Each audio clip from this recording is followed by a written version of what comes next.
Welcome to the Crazy Cool Family Podcast with Don and Suzanne Manning.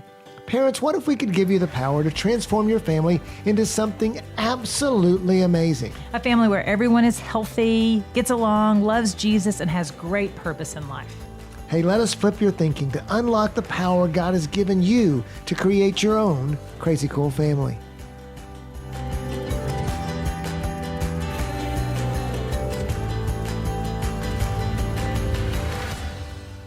Welcome, parents. Today, we're going to talk about a subject that is on every parent's mind, heart, will, emotions, all those things. We're going to talk about technology.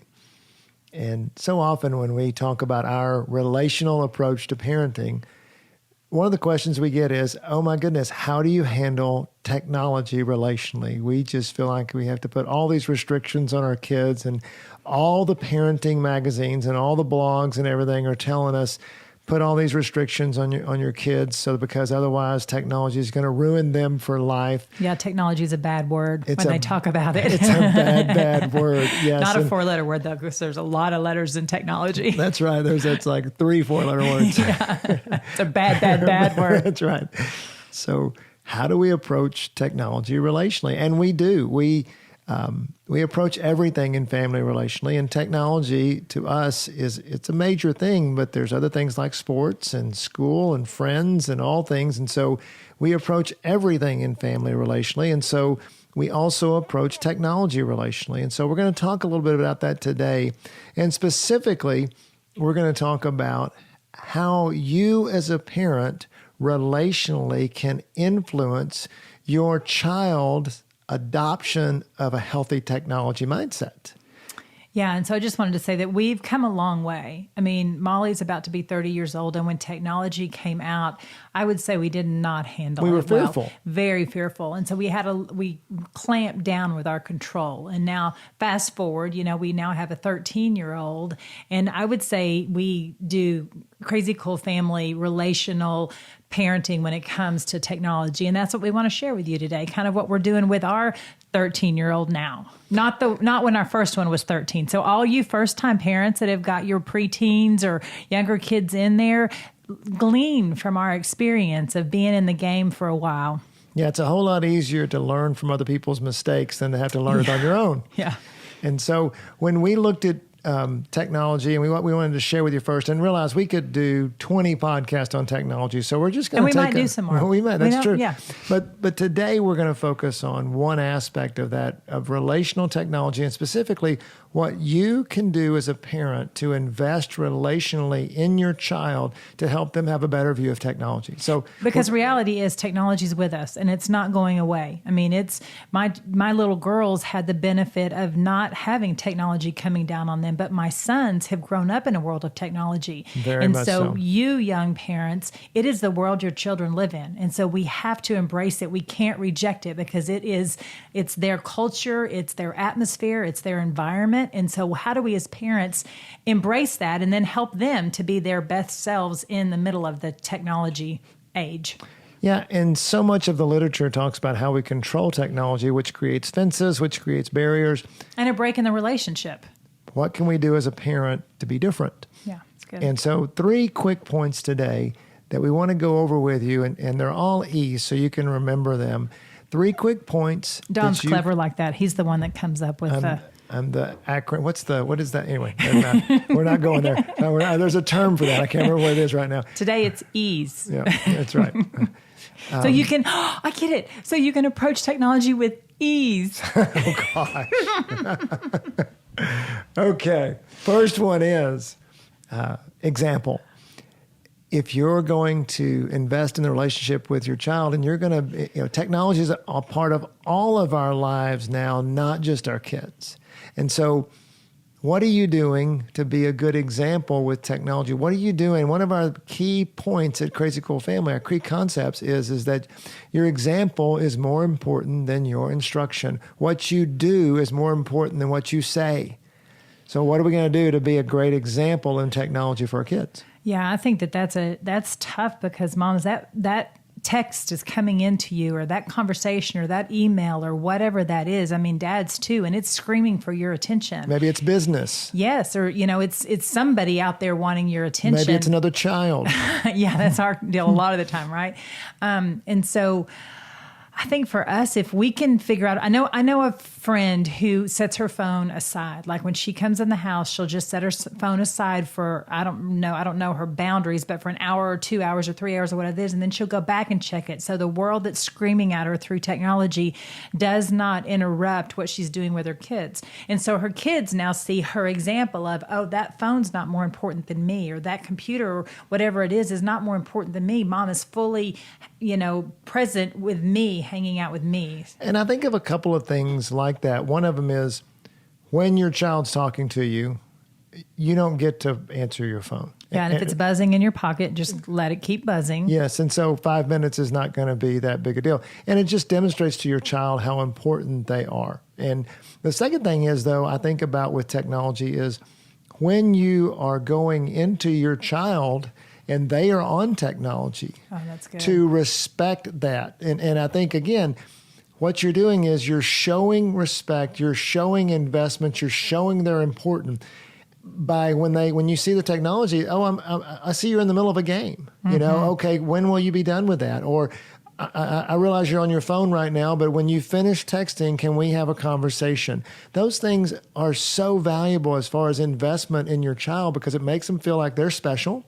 And then when you want to ask things of them, they're going to be much more receptive to that. Well, it's the same way you would treat any other person in your life, with that honor and respect. You're not going to storm into your boss's office and he's, or even walk into your boss's office and he's working on something. You're not going to say, excuse me, pay attention, I need, or even an employee that's maybe even under you. You're not going to do that. If you're wherever you are, you're not going to demand somebody to stop what they're doing to pay attention to you. And for us, when we extended that kind of respect to our kids, then that kind of respect was returned back to us. And now you can talk about things easier. And so helping be a good example with technology honors your kids and also sets that example so that you can then say, over time, maybe they could adopt some of those things as well. Second thing is this, second E, to make technology easy is exploration. Parents, if we are investing in the relationship with our children, we are constantly needing to explore things with them. It's not just technology, but we explore. If they're in a new sport, we are going to explore how to get them the best, put them on a great team and create a good experience for them. Or I think like little kids, that when you go to the playground, then you explore the merry-go-round and the slide and the sand and the shells and the rocks and whatever that is. You walk with them as they do that. And you walk with them and you talk to them and tell them what it is. And if they're scared to go down the slide, then you help them go down the slide. Or if they bring schoolwork home, they're going to have math. So let's explore how to do math together. And we don't want to create a confrontational deal where, they're not doing this right, but we want to help them be success in math. Yeah, what happened with technology that came in that we didn't look at it like that we looked at it as we're fearful and it's something we need to protect our kids from and something that we need to, not allow them to do or whatever. What if we changed our thought processes? And don't you think that's because of fear? Yeah. Oh, for sure. Yeah. So you're not afraid to go to the park and explore those different things because that's known.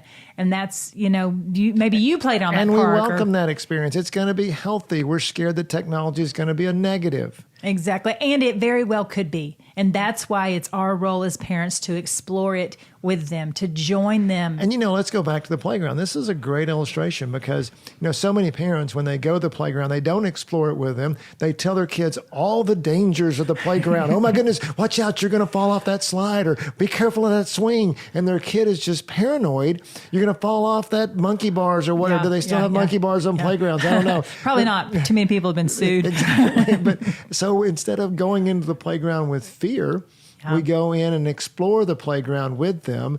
Well, what if we did the same thing with technology? We understood the apps and we understood what we even do the apps with them. You Yeah, were like telling me- you're so good. Don's so good at playing the game with the boys, like whatever Clash Royale or whatever that is, and joining and then them becoming addicted to it. And then, and then having to delete it. yeah, because then there's dangers in that too, parents. We'll talk about that another time. Right. But even like when I was counseling girls in middle school specifically, there was a certain app that they wanted to use and their mothers didn't want them to. Valid, because it became a drama platform. And so I just told the moms, Or something sexual oh or things yeah, like or just that. yeah. And I said, then do it with them. Then have an Instagram with them, or have a Twitter account with them, or a Facebook account, or whatever that is. And so that now the friends now know not to be drama or inappropriate or whatever, because it's something that you're doing with your child. You're exploring it with them. Yeah, I think exploration is such a good thing because you understand more about their world. It's not just understanding technology. Because it's where they are, whether we like it or not. It's where they are.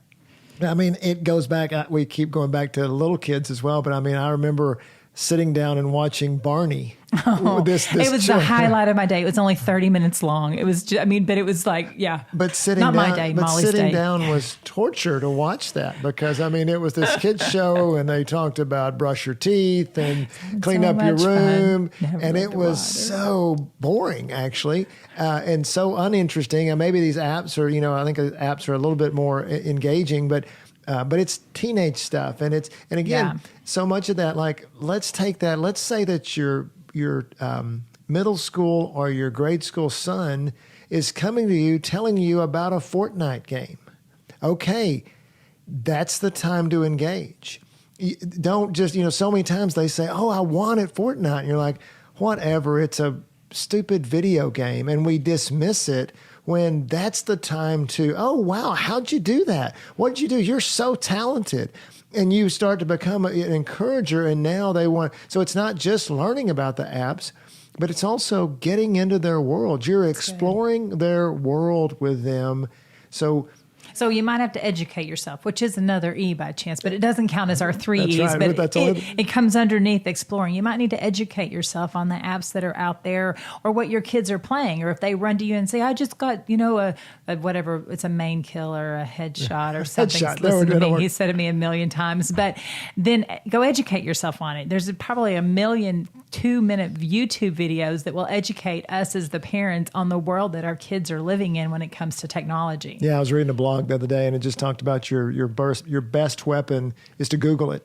Yeah. And that there's so much information about that. Just Google whatever app it is. Just Google it, and of course you'll hear the dangers, but get through that to see what the value is. Why does my kid like this? Right. What's going on? Hey, and ask them that question. Why do you like this? What's going on? Again, we're going to explore with them. We're going to set an example. We're going to explore. And the final thing we're going to tell you as a parent is to bring energy. That's the last E. And what do we mean by bring energy? Well, like engage with your kids and meet them with the activities that they're doing. Okay, so here's the deal. I just want to say, I understand moms, and dads too, that you're tired, that you get home from work and you're spent, and the last thing you have is enough energy to interact with that child, or these long summer days that we're in and you're with the kids for all day long, and to bring the energy to match their energy level. It's hard. And I understand it's so easy to just plug them into technology because they're quiet and they're whatever that is. But I just want to encourage. Yeah, and that's a good point. That's where technology becomes a babysitter and lets us bring less energy to the relationship. And we really got to be careful about that as parents. Yeah. And so with that, when we can, as parents, bring energy to the relationship, our kids want to hang out with us more than they do anything else. Our kids want our interaction with them more than they want the video game interaction. They just might not know it yet. Because so often our kids default to technology because there's nothing better to do. What if we replace that with, in terms of bringing energy, what if we brought something better? And I realize we are fighting an uphill battle because technology, it has... Very rewarding. It's very rewarding. That's exactly right. But what if we, and sometimes I know when I encourage, especially my boys, the girls were a little bit different. They weren't as enamored with technology in so many ways, but I try to get my boys out of my room, out of their room. Yes, I try to get my boys out of my room too sometimes, but I try to get my boys out of their room with, hey, let's go do this, or hey, and I'll meet with, they kind of get in their little cocoon and it's hard.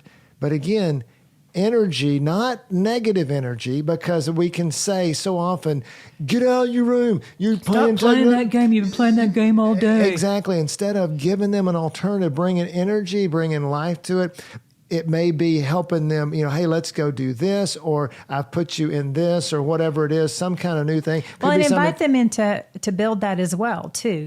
Maybe make a list of 1, 2, 3 things that you love to do, and maybe technology is number 1. Every day we're going to do a 1, 2, and a 3. So 2 maybe is play outside, and 3 is maybe bake something or whatever. And so, okay, we're going to do a 1, 2, 3 every day. And if you put a little bit of maybe structure around it, you give them an opportunity to engage with you, and you give them an opportunity to meet your energy. And I so agree. And, Suzanne, you're so good at coming up with the practical. I'm good at coming up with the ease, and you come up with the practical. And so that's so good. What is it, that they want to do? And sometimes, when you ask them, I don't know, and you're going to get that over and over, but then you make suggestions. Then all of a sudden the dialogue starts. But the key is when they see you bringing positive energy, that you're interested in them, you want to invest in them, even though you may see resistance, they are hearing it. And if you do it over time and consistently, if you are consistently being that example, if you're consistently exploring things with them, if you're consistently bringing energy to the relationship, if you take our 3 E's there. And all those 3 things have in common is you. Right. It's about you. They want to hang out with you. That's even though they may not act like it. Even though they might not act like it. And maybe they don't want to hang out with you because you're grouchy or you're negative, or maybe you're bringing a negative energy, or you're not interested in exploring it with them, or maybe you want to be on your technology all day too. But, or maybe you're consumed with your business, or consumed with your personal life, or whatever. Down at their very core, they have been wired and designed to want to hang out with you. That's right.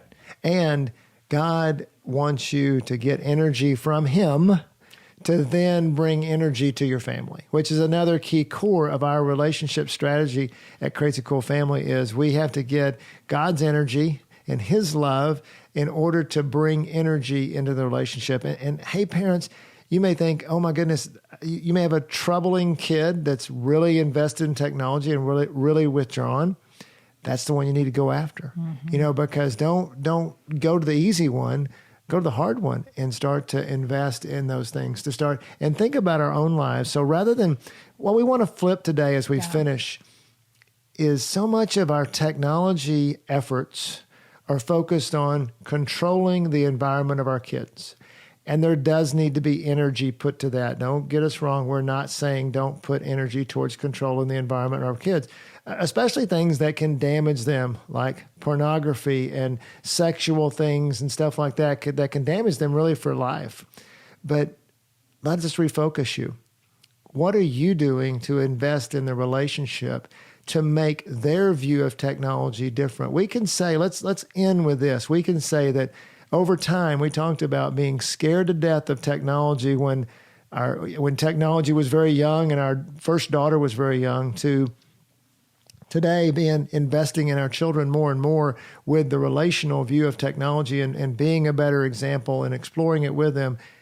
And I can honestly say over time, our children's view of technology has changed. I mean, our daughters, for example, that are adults now, they are getting on to our boys for using technology too much. And our older boys say that our youngest uses technology too much because they have adopted, again, gradually over time, and then they still make mistakes with it too. But maybe they watch too much TV, or they are on their YouTube, or they're on a game too much or whatever. But you can tell in their attitude that over time we have convinced them that technology needs to have a lesser place in their lives than maybe their friends or things. They bought into it themselves. And that's the ultimate goal of investing in that relationship, is to change the way they think, not the way, instead of working on the way that you control them. Suzanne, you have any parting words?